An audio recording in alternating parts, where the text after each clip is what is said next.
Hey, Paul. Hey, Fab, how you doing? Good, yourself? Good. Cool. All right, this is an interesting topic for me because, I help a lot of people with their HubSpot accounts, and that means working with a lot of sales teams to declutter, like for a better word.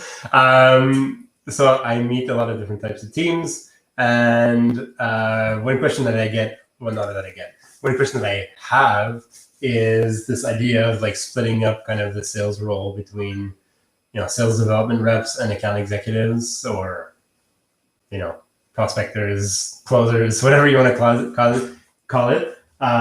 So I wanted to get your point of view on it. Sure. That work? Cool. All right. So let's start it out. Maybe let's define stuff just to make sure we're all on the same page. The way I was looking at it is SDR is basically usually a more junior person that's basically in charge of booking meetings, like that first meeting that you've often talked about it in your sales process, the discovery call, whatever you want to call it.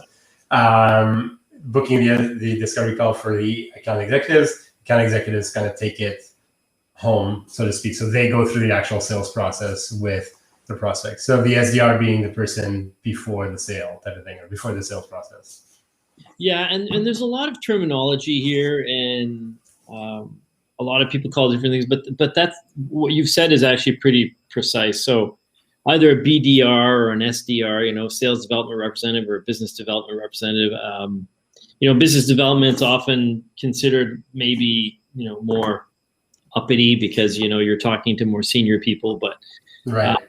Ultimately you're correct in that the account executive will pick it up from that time, but it's semantics, right? Because you've got a full sales cycle, right? From prospect to close, and basically is who's doing what. So depending on what your product is, you might need people just to open the door and pass it on to an account executive that has more experience, or in some cases, the rep will do everything from A to Z, right? Mm-hmm. Like you and I in our businesses are doing everything from A to Z. Right.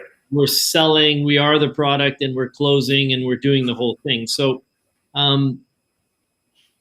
it's interesting because I think it really depends on your business and how you want to set it up. But there are a lot of efficiencies you can do there, right? So if you need a ton of leads to close an account, well, you might have more sales development representatives. Like let's say you have, let's say one account's worth $100,000, right? And you need a lot of people to call out and look at. So you might have 10 SDRs for one AE, or it might be the opposite way. It might be getting a ton of business and you don't need as many account executives. So you have a ton of leads and you're closing, and your business might be, $500 of sales. So it really, there's no general rule of thumb. The rule of thumb is what makes sense for your company, what makes sense for what you're trying to achieve, what makes sense for your goal, and that's really what it's all about. So it's interesting. It's really just semantics. Right. And so, and this might be a loaded question, so I'm very well aware, but I find that, like you said, in some cases, like the decision to go, either full cycle with a rep or split up the role makes sense, and I've seen another use case where, the sales cycle is very long, and so the account executives or the sales rep tend to be, less hunter and more like, longer term, very patient and stuff like that. And so prospecting doesn't really come as good or as well for them. Or if like the account executives is in charge of a lot of things, including onboarding, and like when they have a lot of tasks, and then prospecting seems kind of like the uncommonality. But I find also some cases, and I'm gonna get in trouble for saying this, but is we kind of decide to go with SDRs because ultimately our salespeople don't want to do prospecting. I don't know if it's just an exterior point of view, but it feels like, sales doesn't have time to do prospecting, so we'll hire somebody. But the value isn't that obvious, other than sales doesn't want to do it. It's interesting you should say that, because that's definitely the case sometimes. Whereas let's outsource this part because sales doesn't do it, or they don't do it well. And it can work, but in a lot of cases you can't have that, right? If it's a complex sale, it's hard to have a business development rep for you do it for you, or a sales development rep do it for you. And now there's so much automation that that's one of those sales jobs that's going to be probably eliminated in the next years with AI, right? Right. The cold caller, because you'll be able to mechanize that or automate it. And you're right. There's some of that, like, salespeople. And what happens is when your salesperson is busy booking appointments and helping their clients, and they really do all of the work after the SDR or the BDRs sold it, well, maybe they really don't have time. But is that their fault, or is it your structure's fault? So you really have to look at that. Mm. But you can, some people do hide behind that. Oh, I just don't have time to prospect. Well, if you're not prospecting, you're not growing your business. If you're not growing your business, well, how does that affect you? How does it, what does that mean in the end? So right. it's there's no straight answer there. No. And the other use case I've seen, and I knocked on sales, so I'll knock on marketing a bit, is that I find like the need for an SDR has come out of the fact that, and we had a whole show about this, that marketing doesn't generate good leads, and so like sales end up losing a lot of time talking to bad leads, and so part of the SDR role becomes kind of this filter, right? It's just kind of like we'll have a junior person or people kind of filter these out. They don't cost as much to the company, and their role is really just to disqualify, which is part of your sales process, right? Disqualifying each way, which is good. But I'll knock a bit on marketing and saying that if the need for a SDRs comes from the fact that you're getting not great inbound leads, I'd probably also look at marketing. And Fab, I've said this before, and I'll say it again, is that remuneration drives behavior. So if you're finding that your sales force or your sales approach is not developing enough prospects, well, change the way you remunerate. If you find, it's very rare that, people are just developing and not closing the business. If it's the other way around, which is more rare, readjust the remuneration. But people don't realize how much behavior can be driven by remuneration, and also by the right kind of hiring the right kind of people. Mm-hmm. If you're posting a job that looks more like an account executive's job, and then they get there and all they have to do is prospect, well, you're not telling the truth. You got to get the right people, and you got to remunerate. You've got to remunerate them accordingly. Right. And that's a huge part of the game. But right. Your behavior is definitely guided by how I'm going to get paid or how I'm rewarded. Right. And it's something that we talked about a bit also, is like, and it's in line with what you were just saying, is about your recruitment and stuff like that. If you're hiring somebody and you know fully well that prospecting is going to be a big part of the role, you have to make sure you're hiring a salesperson that's comfortable and able to do prospecting, right? I think that's part of it as well, is making sure you're hiring the right people. Yeah, absolutely. 100%. So if we step back a bit and we would say, like, according to you, like, what are the benefits of having like a full cycle, full sales process salesperson that goes from prospecting to closing? What's the benefit there? It's simple. It's simple. Like, you're doing everything along the process. The person's aware of the sales process a lot more because they're involved in it. There's less technical and mechanical involved. You're just, you're not passing it on. The proper use of your CRM might be not as important because the one person drives from A to Z. And often when companies start, they start with that model. They say, okay, we're gonna do from cradle to grave, and it does make sense. But really, as a company grows and as things grow, depending on if the back end or the front end needs more work, well, that's where you can adjust with an SDR and AE, right? Mm. If you need more front end to supply less back end, well, you can do it that way. And if you need the way, you can do it that way either. Whereas if you just have one-to-one, well, you're always stuck with the same amount of person, right? So if we equate the SDR to mini bikes, and we we equate the account executives to bicycles. Well, how many mini bikes do you need to do the job, and how many bicycles do you need to do the job? Right. If you break down the job, you can adjust it and have it done accordingly. Right.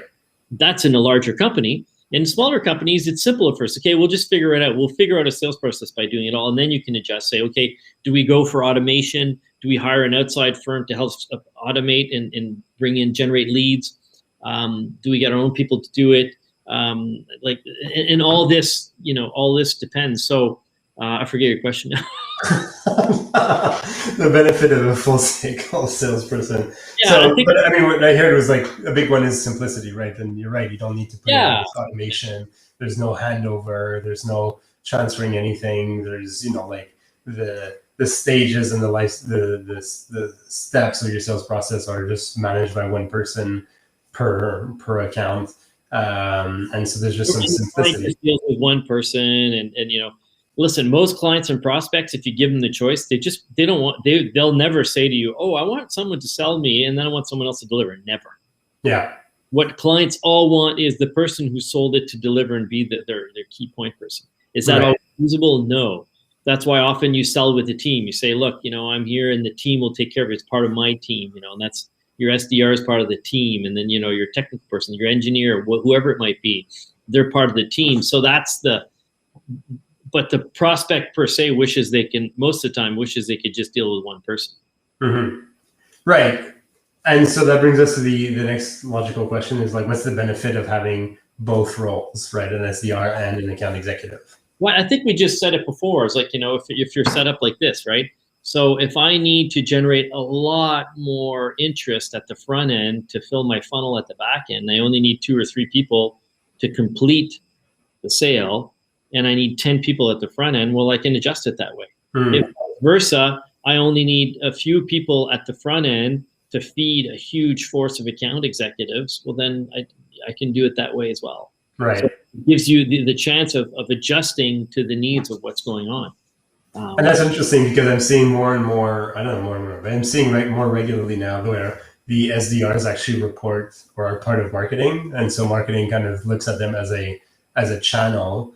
Obviously, they kind of live on the expertise level. There's obviously some sales expertise, but a lot of sales managers are like, we want to work with our salespeople and work on the pipeline and work on the sales process and coach and work there. We don't necessarily want to be like, how should you improve your prospecting skills and stuff like that. And so marketers are hopefully trying to use it as a different channel, right? So we have like our SEO and we have our Google Ads and we have our SDR team and we can work in combination. And I've seen some interesting synergies where, okay, like we know that the SDR team is going to be targeting this industry over the next, 2 months. So let's run campaigns that are specifically for those industries. And so there's that benefit where it gives you kind of a bit more flexibility in terms of bringing in leads to the pipeline. And I like what you said, which is like, well, if you need to drive a lot of attention to fill that pipeline, that could be a good way of doing it so that your AEs stay busy. Yeah, and let's add marketing in there. So let's say you have to have a lot of marketing effort, right? Mm-hmm. So you've got all your marketing people. Your marketing people are rarely your SDRs, right? Well, in small companies, sometimes you're doing the marketing, you're being the SDR, you're also the AE, and you're also the guy delivering the product, right? You and I. Yeah. You and I help each other. So really, you've got the marketing at the front end. How many SDRs is that going to feed, or is that helping? How is that world working together? And then how is that going into the AE's reality? Mm-hmm. And, how does it go into the reality of the product being sold or the service being sold? Yeah.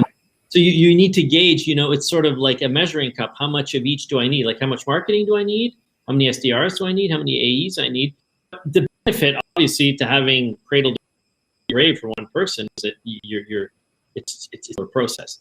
The minute you grow, usually it's not the precise. Usually it's not the best way of functioning. And you're right. And it makes sense that SDRs are more and more part of marketing because they come in right after marketing and they're working together, right? Marketing or sometimes at the same time, exactly. Yeah, sometimes they're nurturing the leads, they're working together, there's sort of a symbiosis working together, and then boom, okay, we got a client, and then we're passing it on. But you and I have said this before, where does marketing start and where does sales end? there, you know, or sorry, where does marketing end and where does sales start? It depends. It's very fuzzy.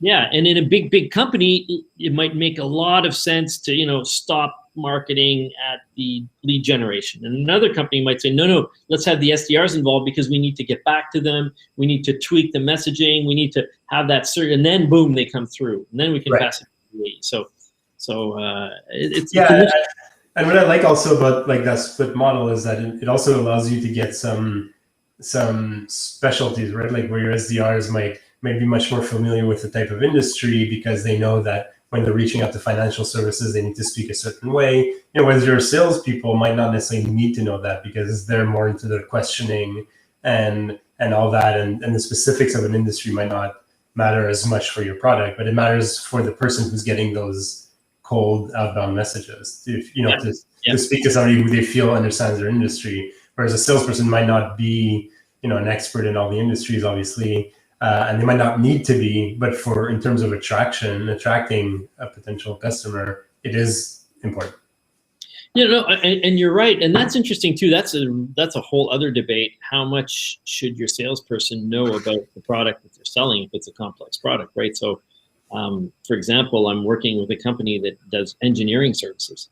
Well, you know, the salesperson is not the one delivering. They're really just opening the door to the engineers to make proposal. So it's really key that's clear to the client, right? I'm just bringing forward what we potentially do. It would almost be like selling medical services, right? I'm not the doctor, but I'm telling you what the doctor could do. And the doctor is the engineer and saying, okay, you need to know enough to say, okay, we've got a problem with this, you got a problem with that, and our engineers will be able to work out a solution for you. But you know, you need to see the big picture. So again, marketing, SDR, AEs, you know, operations. But I think the smart people, what they do is once they get to a certain size, they say, okay, what are we trying to achieve? What can operations deliver, right? What do we hope to get? And how many sales do we need to get there? And what's the marketing we need to get those sales, right? So it's an interesting, very interesting question. Yeah, and I think to maybe start closing it off, I think, you know, it reminds me of the discussion we had a few weeks ago on, you know, how to split up your sales team. Should it be by industry, by geography, or whatever? And ultimately, you said is like, well, whatever makes more sense to your clients. And I think this is the same. Like, does your client care that they have one person they speak to you for a few calls and then it gets transferred over to someone else? Do they not? Like some industries, maybe consulting, they care a bit more because the trust factor is huge. But on the software, let's say, they might not care because at the end of the day, they're buying software and they know that the sales team will no longer be involved at some point. Well, I'm going to be brutally harsh here, or harsh. Excellent. Brutal and honest, is that most companies that split up that sales process a lot, and for which you get annoyed when you deal with them, they don't care as much about the end user because they know the end user has to have that relationship. You know, when you buy an Apple computer, it's not the guy who sold it to you who's going to take care of it. It may be impossible, and Apple's maybe not a good example because they've done a good job of this, but you deal with other companies where it's almost virtually impossible to speak to someone after you've bought the product. And they're splitting it up, and they're making it so that it's logical for them. I think of certain telecom companies that supply services like this, and they try to do it as best as possible, but they split it up. They do want to give the best service possible to the client, but ultimately they're thinking of their bottom line, because the best service would be, you know, having the same person follow you through all the way. And you'll notice in major accounts, it's often the way they do it. Right. So you have a huge account, they'll say, okay, this is your guy, because they know that's the best way to do it. Right. It's not feasible to do that for, you know, 1 million B2C clients. So there's a balance, like, because ultimately most clients would always choose a team or one person on that team, right? So that's the reality. So when you do split that up that way, you're more likely catering to a larger demand that is going to be fed by a simpler system. Right. Another example is, you know, in the 1950s, refrigerators were made to last forever. And if you still have one and you can fill up the Freon, the thing still works. You know? in the 60s and 70s, the GEs of this world and all of them said, okay, well, we have to manufacture obsolescence in there, or else we're not going to have anything to sell anymore. Well, they were thinking about themselves. Right. And they had to, or else they wouldn't have survived. Well, some companies, it's the same way. We can't survive if we have one rep per customer. So we need to rethink it, because we're a heavy service industry and we have to rethink this model. So we're going to do the best of both worlds. And that's what it really boils down to. But you hit something crucial there that I think probably requires a whole other conversation. But there's a certain reality there. Hey, next time, I want to say it now because I want us not to remember. I want us to talk about sales empathy, what sales really means in today's world for consultative sales. Like, what is it? What is truly consultative sale? What should you really have your eye on? Right. I like that, because I have some things to say on the marketing side, on the marketing front for that. So that'll be interesting. Yeah. All right. On that note, teaser for next week, same bat channel. Everybody, thanks for listening. We should have kapow, boom. Okay. See you later. Bye, Paul.